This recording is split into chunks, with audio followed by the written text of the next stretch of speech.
Everyone, ये class 9th Hindi का paper है। सेशन एंडिंग एग्जाम आप लोगों के। चलिए तो इसे हम डिस्कस करते हैं। पहला है हमारा अपठित गद्यांश। निम्नलिखित अपठित गद्यांश पर आधारित बहुविकल्पी वस्तुपरक प्रश्नों के उत्तर सर्वाधिक उपयुक्त विकल्प चुनकर लिखिए।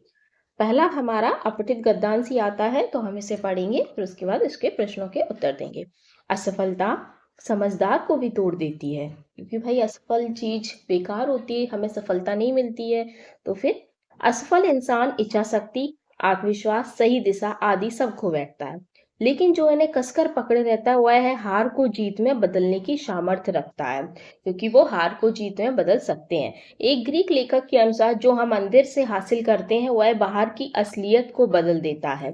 अंधेरे उजाले की तरह हार जीत का दौर भी चलता रहता है, पर ना अंधेरा चिरकालीन होता है और ना उजाला घड़ी का बराबर आगे बढ़ना हमें हमें यह आशा भर देता है कि समय कितना भी उल्टा क्यों ना हो, रुका नहीं रह सकता। किसी विद्वान का कथन है कि आदमी की सफलता उसकी ऊंचाई तक चढ़ने में नहीं, अपितु इसमें है कि नीचे तक गिरने के बाद वह फिर से कितना उछल पाता है।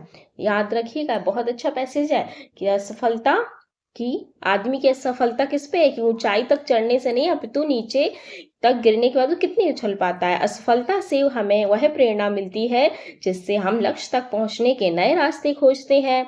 अगर आप लोग कभी भी पेपर में फेल हो जाओ या कोई बात हो जाए तो ये मत सोचना कि हम कभी पास नहीं हो सकते, क्योंकि एक बार असफल हुए तो अगली बार जरूर सफल होंगे। हम में कुछ करने की कामना जागती है। असफलता को नकारात्मक मानना भूल है, क्योंकि उसी में सफलता का मूल छिपा है। उसी से बाधाओं से जूझने की शक्ति मिलती है। दुर्भाग्य और हार क्षणभेश में वरदान ही होती है। असफलता प्रकृति की यह योजना है जिससे आदमी के दिल का कूड़ा करकट जल जाता है और वह शुद्ध हो जाता है, तब वह उसे उड़ने के लिए नए पंख देता है। समझिए, अगर आपके दिल में कभी मतलब मन में अहम आ जाए, अहंकार जिसे ओवर कॉन्फिडेंस भी बोलते हैं कि हम ये कर सकते, फिर आप वो नहीं कर पाए, तो समझ लिए हमारे अंदर का जो कॉन्फिडेंस कूड़ा करकट था वो निकल गया है और अब हम आगे सफल होने के लिए तैयार हैं। चलिए, पहला क्वेश्चन है, किसी विद्वान के अनुसार आदमी की सफलता किसमें निहित है?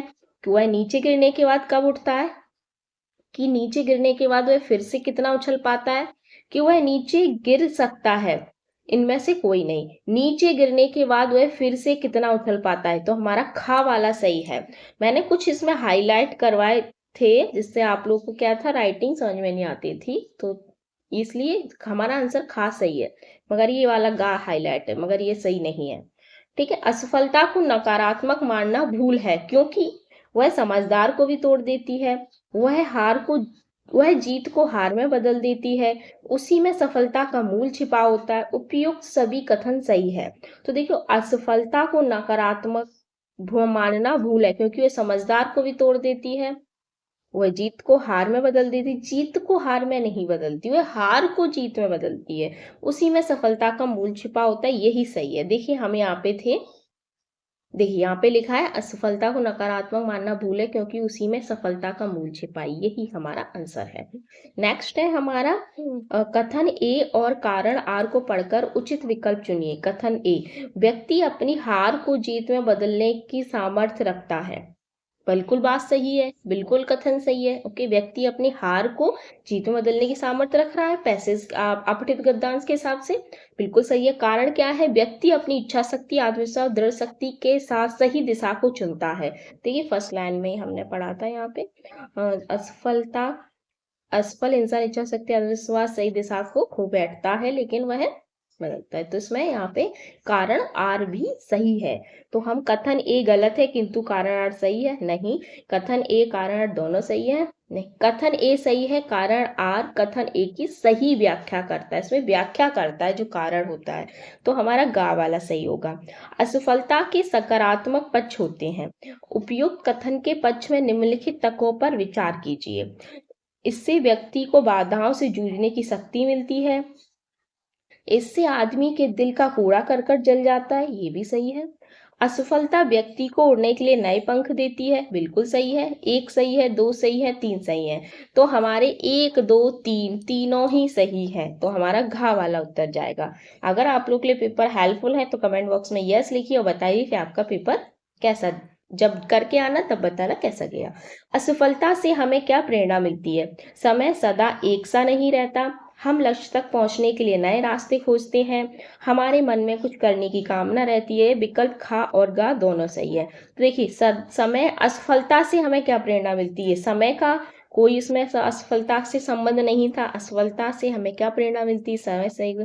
हम लक्ष्य तक पहुंचने के लिए नए रास्ते खोजते, ये सही है। हमारे मन में कुछ करने की कामना जागती है। देखिए पैसेज में यहाँ लिखा, देखिए यहाँ पे लिखा है असफलता से हमें वह प्रेरणा मिलती है जिससे हम लक्ष्य तक पहुंचने के लिए नए रास्ते खोजते हैं, हमें कुछ करने की कामना मिलती है। तो ये चीज यहाँ पे लिखी भी हुई है। तो हमारा कौन सा सही होगा? खा और गा। तो हमारा गा वाला सही होगा। निम्नलिखित आपठित पद्यांश, अभी हम गद्यांश पढ़ रहे थे, अब हमारा पद्यांश है। अगर आप लोग चैनल पे नए हैं, पेपर हेल्पफुल है तो प्लीज सब्सक्राइब कीजिए। पद्यांश पर आधारित बहुविकल्पीय वस्तुपरक प्रश्नों के उत्तर सर्वाधिक उपयुक्त विकल्प चुनकर लिखिए।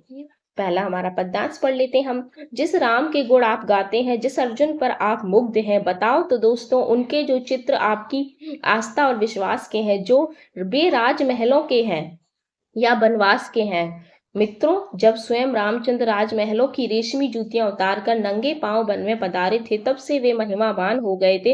राजकुमार तो थे ही, अब वे भगवान भी हो गए थे। जटाधारी राम हो या वन वन भटकते पांडव, सबके गौरवशाली चरित्र वन के हैं। ताड़का का वध हो या जटायु का संस्कार, केवट का मिलन हो या शबरी से प्यार, भरत से मिलन का हेतु हो या लंका का सेतु हो, सब बन के ही श्रृंगार।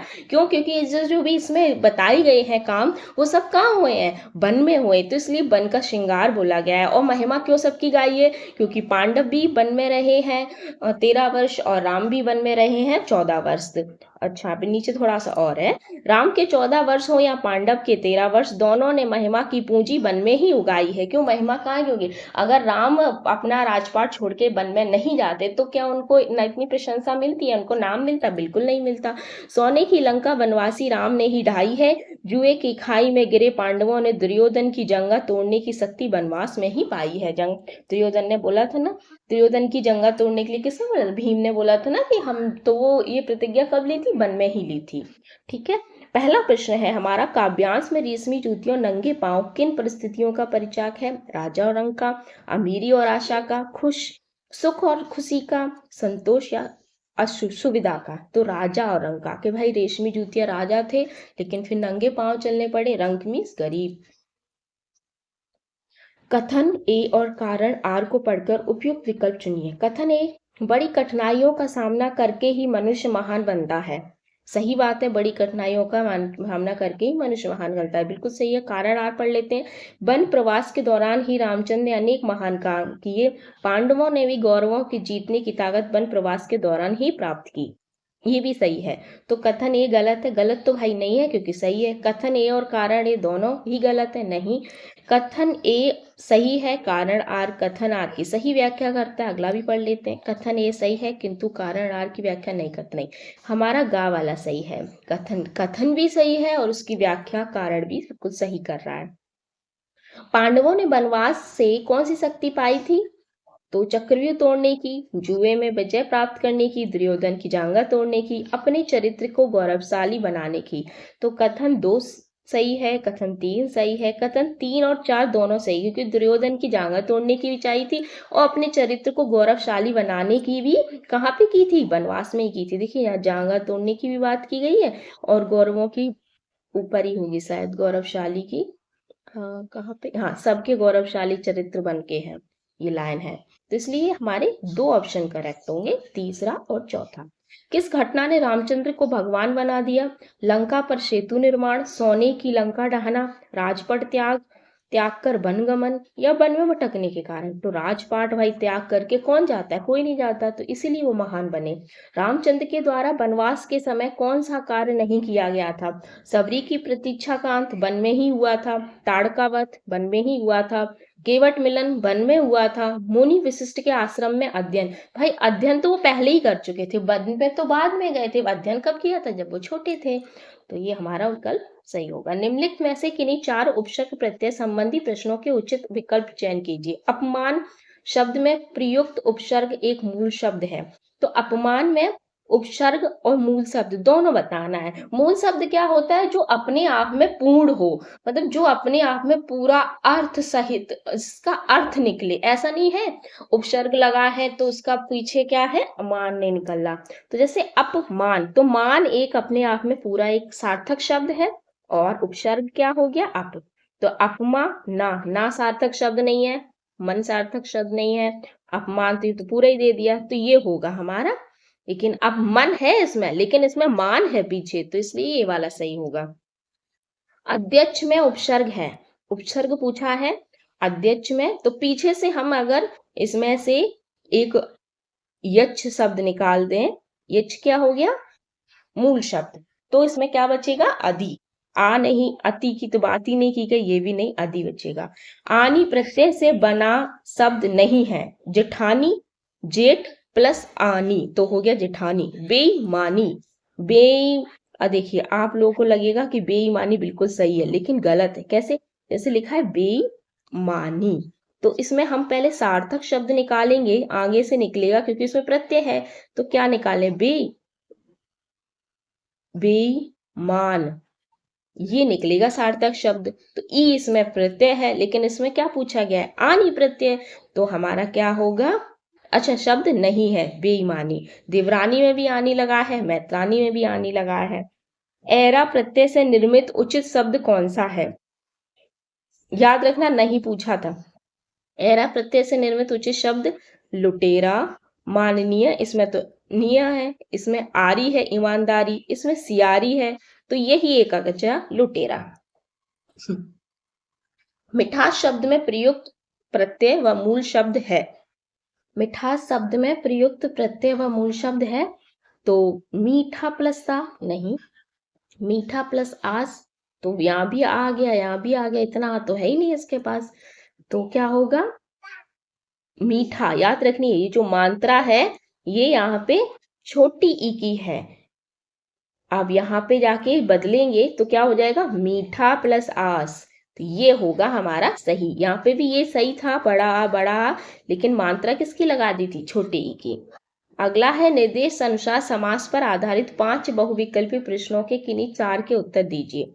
तिराहा शब्द का विग्रह कर समास का नाम बताइए। तिराहा क्या होता है, 3 राहों का समाहार, तो ये कौन सा, अच्छा समास का नाम भी बताना है। जब भी तिराहा मतलब गिनती वाली बात आए ना, चौराहा, चतुर्भुज, तो ये सब क्या होते हैं, हमारे द्विगु समास होते हैं। तो तीन के लिए रहा तत्पुरुष समास तो नहीं है, 3 और रहा द्वंद्व समास नहीं है, 3 राय हैं जिसकी बहुब्रीहि समास नहीं है, 3 राहों का समाहार द्विगु समास है।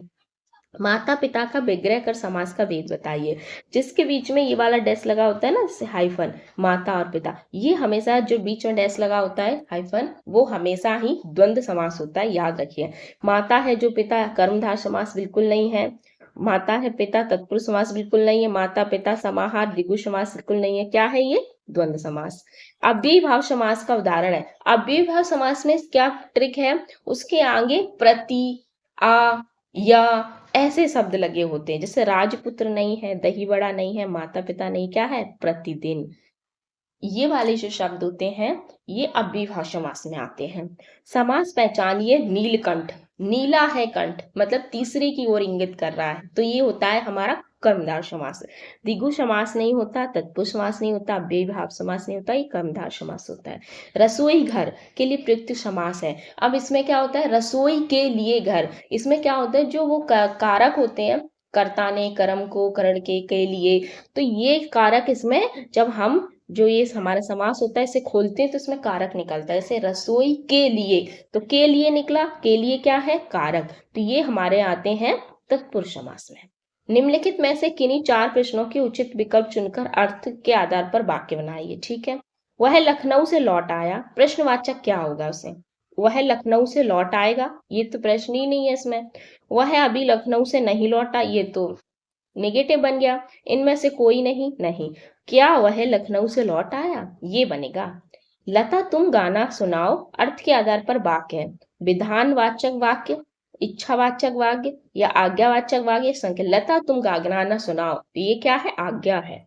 मनोरमा और कविता बैठकर पढ़ती हैं, संदेहवाचक वाक्य में बदलिए, तो इसमें क्या होगा, संधि करना है ना, तो संधि में क्या जोड़ते हैं, शायद। तो मनोरमा शायद कविता नहीं, मनोरमा कविता बैठकर शाहिद नहीं। भाई दो नाम है, दो नाम के बीच और तो आएगा ही। मनोरमा कविता शायद नहीं, शायद मनोरमा और कविता बैठकर पढ़ती है, ये वाला सही है। अगला है कॉलम 1 और कॉलम 2 को सम्मिलित कीजिए और सही विकल्प चुनिए। क्या वह कल कानपुर गया था, तो ये क्या है, प्रश्नवाचक है, तो हमारा ये हो गया। आह कितना सुंदर दृश्य है, विस्मय बोधक, क्यों आह लग गया, विस्मय आली वाले चिन्ह भी लग गया।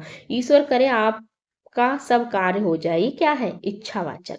तो हमारा कहाँ है, पहले का दूसरा, दूसरे का पहला, तीसरे का तीसरा, ये बिल्कुल सही है।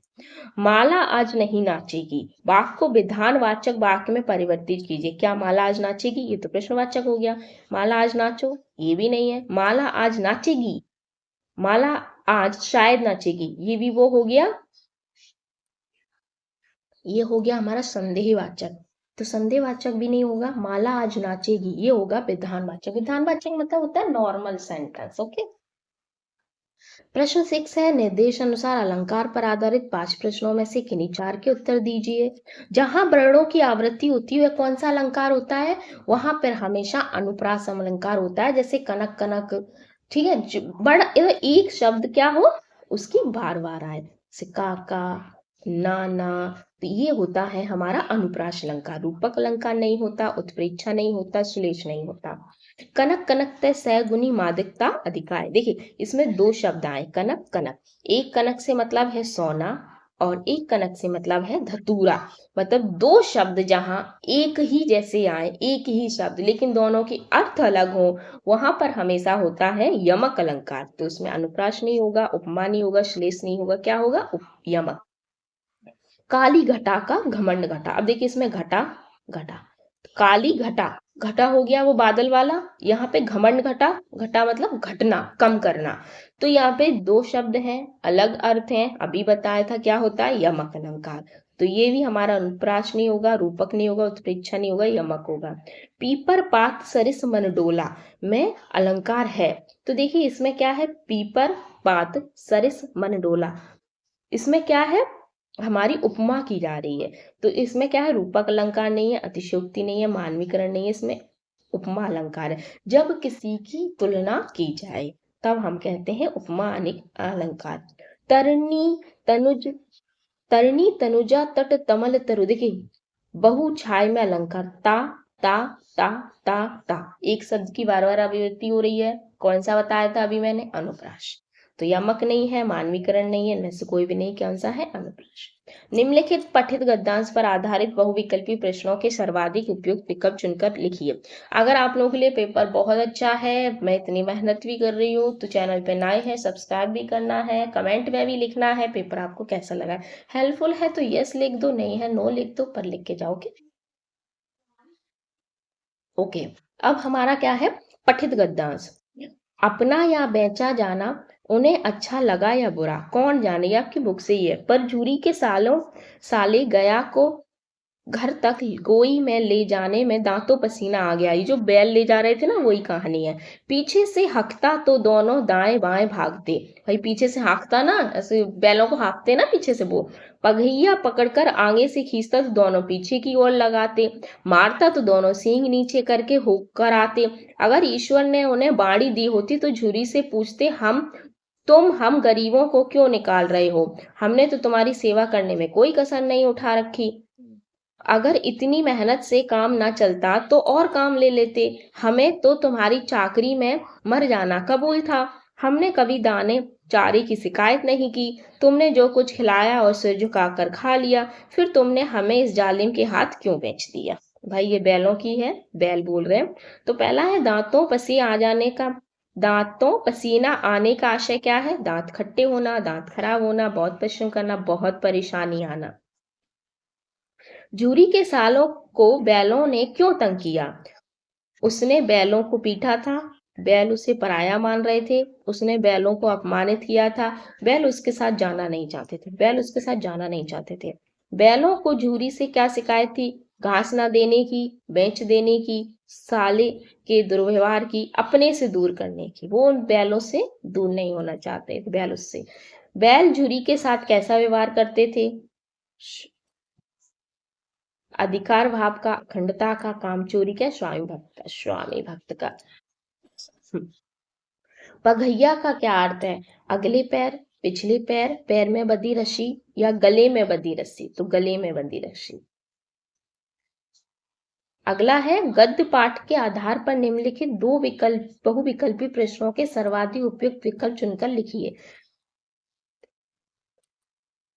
तिगरी का विशाल मैदान किस से घिरा हुआ है? वनों से, पहाड़ियों से, नदी से, उबड़ खाबड़ रास्तों से? तो पहाड़ियों से घिरा हुआ था।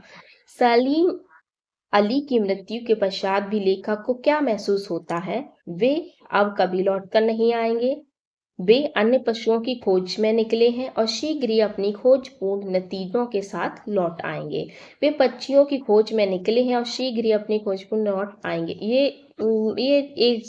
एक जैसा ही हो गया है। वे पक्षी के रूप में पुनः जन्म लेंगे। तो हमारा दोनों ही ऑप्शन इसमें सही है, क्योंकि मिसप्रिंट हो गया। यहाँ पे शायद ये था नतीजों के साथ लौट नहीं आएंगे, तो इस वजह से यहाँ पे नहीं था।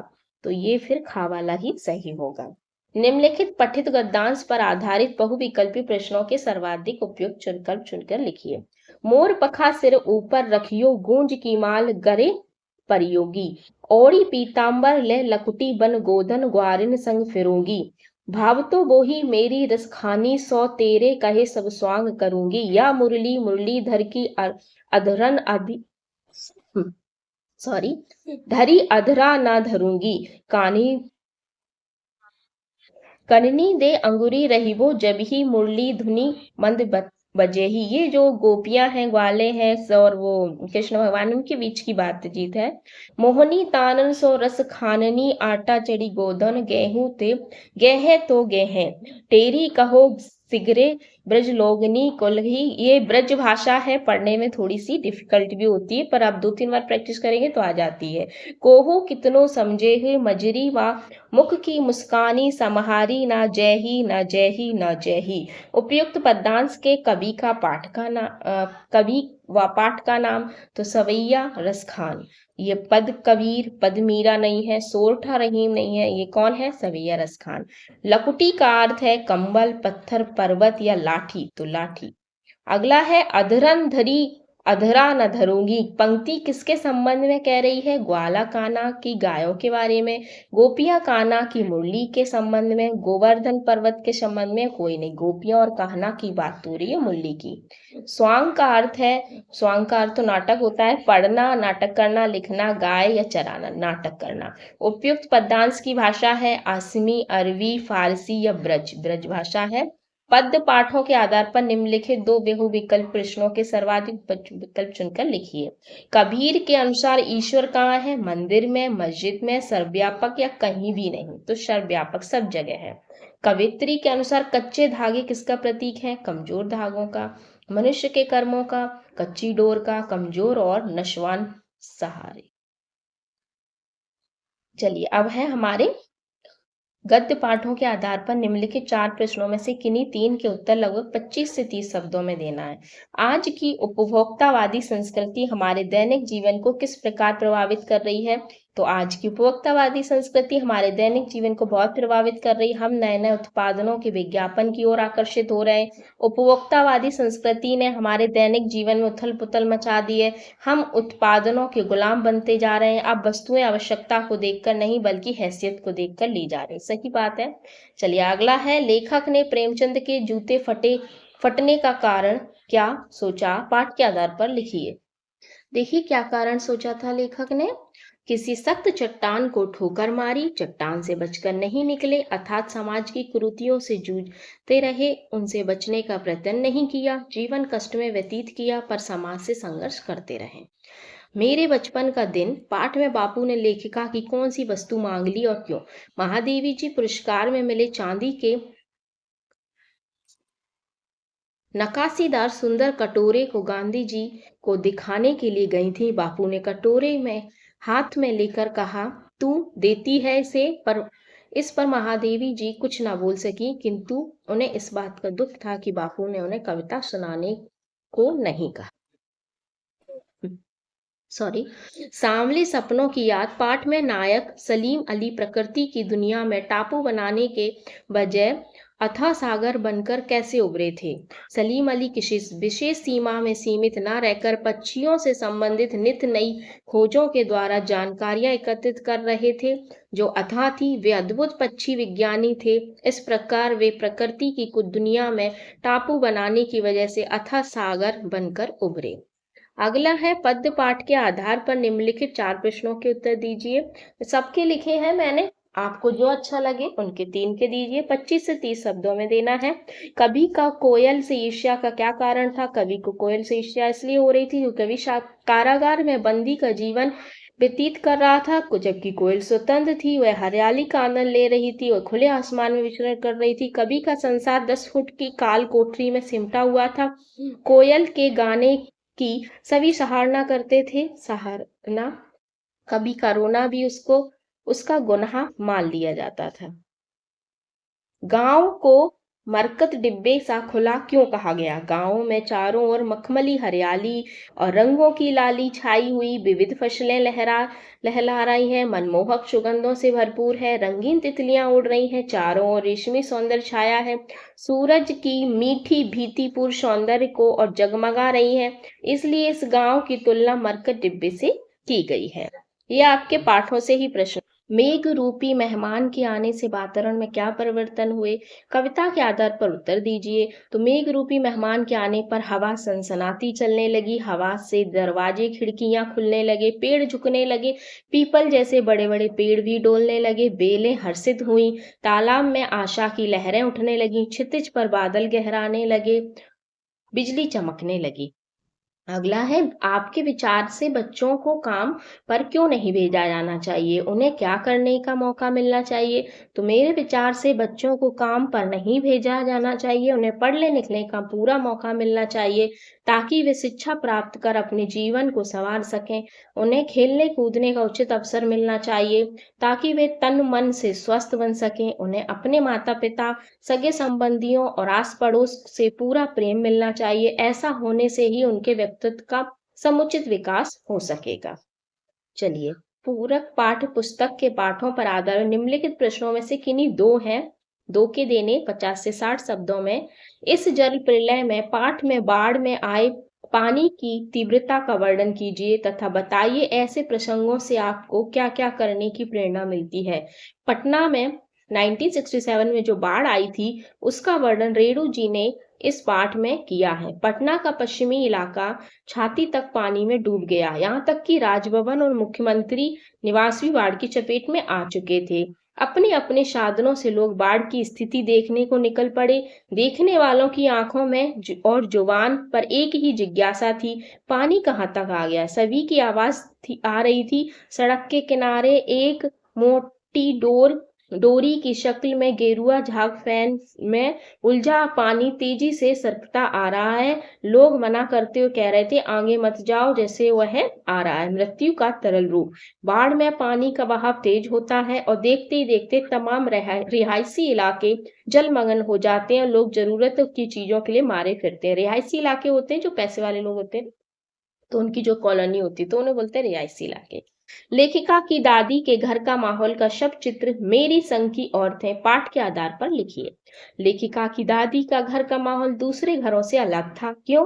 क्योंकि उनके घर में लड़के लड़की में कोई भेदभाव नहीं था, स्त्रियां का पूरा आदर सम्मान किया जाता था, जो कि करना भी चाहिए। लेखिका की माँ का भी घर में बहुत मान सम्मान किया जाता था। स्वयं दादी ने अपनी पतोहू के गर्भवती होने पर लड़की होने की कामना सभी के सामने कर दी थी।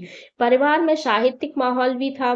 लेखिका की माँ पुस्तकें पढ़ने, साहित्य पढ़ने, संगीत सुनने, चर्चा करने में अपना अधिकतर समय व्यतीत करती थी।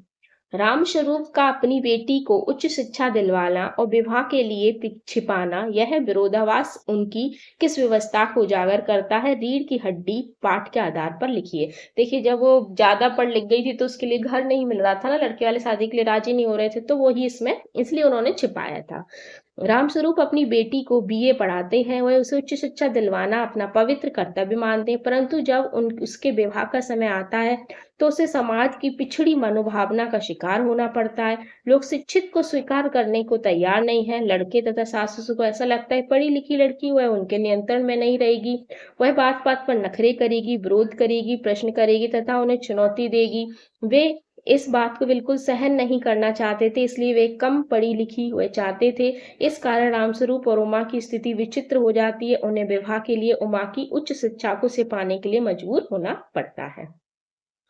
अगला है हमारा निम्नलिखित 3 विषयों में से किसी एक विषय पर लगभग 120 शब्दों में अनुच्छेद लिखना है आपको। तो पहला है जीवन में व्यायाम का महत्व। इसमें शरीर और मन की स्वास्थ्यता, व्यायाम, आसन, ये संकेत बिंदु आपके प्राणायाम, स्वस्थ व्यक्ति, स्वस्थ परिवार, इस तरह से आप लोगों को छोटा सा अनुच्छेद लिखना है।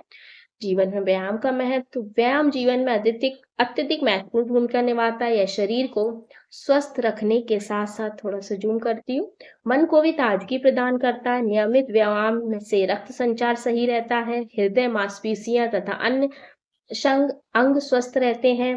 आसन और प्राणायाम जैसी शारीरिक व्यायाम से शारीरिक लचीलापन बढ़ता है, मानसिक शांति मिलती है। मानसिक तनाव, चिंता से बचने के लिए योग, ध्यान, प्राणायाम अत्यधिक लाभकारी होते हैं। इसके अलावा व्यायाम से शरीर में ऊर्जा का संचार होता है, हम अधिक सक्रिय महसूस करते हैं। स्वस्थ व्यक्ति न केवल अपनी जिंदगी में खुश रहता है, बल्कि वह अपने परिवार को भी स्वस्थ रखने में सहायक। इस प्रकार व्यायाम न केवल शरीर बल्कि मानसिक स्वास्थ्य को भी संजीवनी प्रदान करता है। देश में बढ़ता भ्रष्टाचार, इसके संकेत बिंदु है भ्रष्टाचार, भ्रष्टाचार व्यवस्था का अर्थ बताना है, भ्रष्टाचार का कारण और स्वरूप बताना है, समाधान भी बताने हैं। तो भ्रष्टाचार व्यवस्था में नैतिकता और ईमानदारी की कमी को दर्शाता है, जहां लोग अपनी निजी लाभ के लिए सरकारी या सार्वजनिक कार्यों में धांधली करते हैं। यह किसी भी देश की सामाजिक और राजनीतिक व्यवस्था में एक बड़ी समस्या है। भ्रष्टाचार के मुख्य कारणों में गरीबी, बेरोजगारी, राजनीतिक दबाव, प्रशासनिक प्रणाली में पारदर्शिता की कमी शामिल। इसके विभिन्न स्वरूप हैं, जैसे रिश्वत लेना, सत्ता का दुरुपयोग, सरकारी योजनाओं में घोटाला करना। भ्रष्टाचार का प्रभाव समाज में असमानता, अस्वस्थ आर्थिक संतुलन को बढ़ता है। इस समस्या से निपटने के लिए सरकारी कर्मचारी अधिकारियों को निगरानी बढ़ाना, कड़े कानून बनाना, भ्रष्टाचार के खिलाफ जन जागरूकता फैलाना आवश्यक है। ऐसे सशक्त और ईमानदार समाज ही भ्रष्टाचार को समाप्त कर सकता है। अगला है हमारा परोपकार। परोपकार का अर्थ, परोपकार से लाभ, परोपकारी व्यक्तियों के उदाहरण। परोपकार का अर्थ है दूसरों की भलाई के लिए बिना किसी स्वार्थ के कार्य करना। यह समाज में एकता और सद्भावना बढ़ाने का एक महत्वपूर्ण तरीका है। परोपकार का उद्देश्य केवल अपने लिए नहीं बल्कि समाज के प्रत्येक व्यक्ति की भलाई के लिए काम करना है। अगर आप लोग चाहें तो इसका स्क्रीनशॉट लेते जाइए, आप लोग के लिए हेल्पफुल है ना, स्क्रीनशॉट ले लीजिए, बाद में पढ़ लीजिएगा। परोपकार में समाज में संतुलन और खुशहाली आती है। यह व्यक्ति की आंतरिक शांति और संतोष को ही बढ़ाता है, क्योंकि जब हम दूसरों की मदद करते हैं तो हमें आत्मसंतोष की प्राप्ति होती है। परोपकारी व्यक्तियों के उदाहरण महात्मा गांधी, मदर टेरेसा, महात्मा बुद्ध जैसे महान नेता हैं, जिन्होंने अपना जीवन दूसरों की सेवा में समर्पित किया। इन व्यक्तियों ने समाज में परोपकार के महत्व को समझाया, उसे अपने कार्यों के माध्यम से प्रसारित किया। अगला है, आपके शहर में जगह जगह पर गड्ढे हैं, जिनसे आए दिन लोगों का दुर्घटना का शिकार हो रहा है। संदर्भ में जिलाधिकारी को पत्र लिखकर अवगत कराते हुए समस्या से मुक्ति दिलाने का अनुरोध करना है। शब्द सीमा है 100 शब्द। सेवा में जिलाधिकारी, जिला का नाम लिखना, तारीख, सड़क पर गड्ढों की समस्या के समाधान हेतु अनुरोध। मान्यवर, सादर निवेदन है कि हमारे शहर में सड़कों पर जगह जगह गड्ढे हो गए, जिनसे यातायात में अधिक कठिनाई उत्पन्न हो रही है। कई बार दुर्घटनाएं भी घटित हो जाती हैं। इन गड्ढों की वजह से वाहन चालकों में काफी परेशानी करना पड़ रहा है, जिससे गंभीर हादसे होने का खतरा है। कृपया शीघ्र इस समस्या का समाधान और सड़कों की मरम्मत करवाने कृपा करें। आपकी सहायता के लिए मैं आभारी रहूंगा। आपका नाम या पता ये सब आपको लिखना है। अथवा में है, इसका छोटे भाई को पत्र देखकर अच्छे स्वास्थ्य के लिए नियमित योगाभ्यास करने का सुझाव दीजिए। इसमें लिखना है, प्रिय छोटे भाई, सर स्नेह नमस्कार, आशा है तुम स्वस्थ खुशहाल रहोगे। इस पत्र के माध्यम से मैं तुम्हें एक महत्वपूर्ण सलाह देना चाहता हूँ। आजकल की भागदौड़ भरी जिंदगी में शारीरिक और मानसिक स्वास्थ्य को बनाए रखना बेहद जरूरी है। इसके लिए मैं तुम्हें नियमित रूप से योगाभ्यास करने का सुझाव देता हूँ। योग से न केवल शरीर लचीला ताकतवर बनता है, बल्कि मानसिक शांति भी मिलती है, तनाव को कम करता है और हमें एकाग्रता में मदद करता है। तुम प्रतिदिन कुछ समय योग के लिए निकालो, जैसे प्राणायाम, सूर्य नमस्कार, आसन, तुम्हारे स्वास्थ्य को और बेहतर बनाएगा। ख्याल रखना, तुम्हारा भैया, अपना नाम। अगला है हमारा परिश्रम का महत्व। शीर्षक पर लेखक 80 से 100 शब्दों में आपको एक लघु कथा लिखनी है। ओके, तो परिश्रम का महत्व। एक गांव में दो मित्र रहते थे, राम और श्याम। दोनों का सपना था वे अमीर बने। राम आलसी था, हमेशा शॉर्टकट ढूंढता था, जबकि श्याम कड़ी मेहनत करता था। एक दिन ने एक बिजनेस शुरू किया। राम ने बिना मेहनत किए जल्दी लाभ की उम्मीद की, जबकि श्याम ने अपने काम में पूरी ईमानदारी मेहनत लगाई। कुछ सालों बाद श्याम का व्यापार फलने फूलने लगा, जबकि राम घाटे में चला गया। राम ने श्याम से पूछा, तुमने ऐसा क्या किया? श्याम हंसते हुए बोला, मैंने मेहनत की, क्योंकि परिश्रम का कोई विकल्प नहीं होता। कहानी से शिक्षा मिलती, मेहनत कभी बेकार नहीं जाती। अथवा में आपको लिखना है, अपने विद्यालय के प्रधानाचार्य को ईमेल पत्र लिखकर छात्रवृत्ति पाने के लिए आवेदन कीजिए। तो विषय है छात्रवृत्ति पाने के लिए आवेदन। प्रिय प्रिय नहीं यहाँ पे लिखेंगे, प्राचार्य को कभी प्रिय नहीं लिखेंगे। प्राचार्य महोदय, सादर प्रणाम। मैं आपका अपना नाम लिखना है, कक्षा लिखना है। छात्र, मैं आपके विद्यालय में अध्ययनरत हूँ। इस पत्र के माध्यम से छात्रवृत्ति के लिए अध्ययन के लिए आवेदन करता हूँ। मेरे परिवार की आर्थिक स्थिति मजबूत नहीं है और मुझे अपनी पढ़ाई के लिए वित्तीय सहायता की आवश्यकता है। मेरे द्वारा किए गए अच्छे कार्य, अच्छे परिणामों को ध्यान में रखते हुए कृपया मुझे छात्रवृत्ति प्रदान करने की कृपा करें। इससे मुझे अपनी पढ़ाई में और भी बेहतर परिणाम प्राप्त करने में मदद मिलेगी। आपसे निवेदन है कि मेरे आवेदन पर विचार करें, मुझे छात्रवृत्ति प्रदान करने की कृपा करें। आपकी सकारात्मक प्रतिक्रिया की प्रतीक्षा। आपका नाम, कक्षा का नाम, रोल नंबर, विद्यालय का नाम, ये सब आपको यहाँ पे लिखना है। अगला प्रश्न है, आज आपकी अंतिम परीक्षा है। पढ़ाई से चिंता मुक्त होकर आप अपने मित्र के साथ मस्ती से छुट्टियां बिताना चाहते हैं। इस स्थिति पर 60 शब्दों में संवाद लिखना है। इसमें संवाद है अपने आपका और आपके मित्र का। राम, यार आज तो मेरी अंतिम परीक्षा है। अब मैं पूरी तरह से चिंता मुक्त हूँ।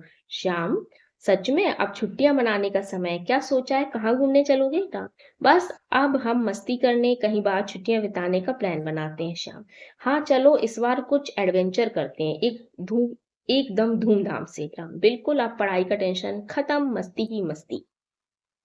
ये हमारा संवाद था। अथवा में विद्यालय में आयोजित होने वाले वाद विवाद प्रतियोगिता के लिए हिंदी विभाग में संयोजक की ओर से 80 शब्दों की एक सूचना तैयार करनी है आपको।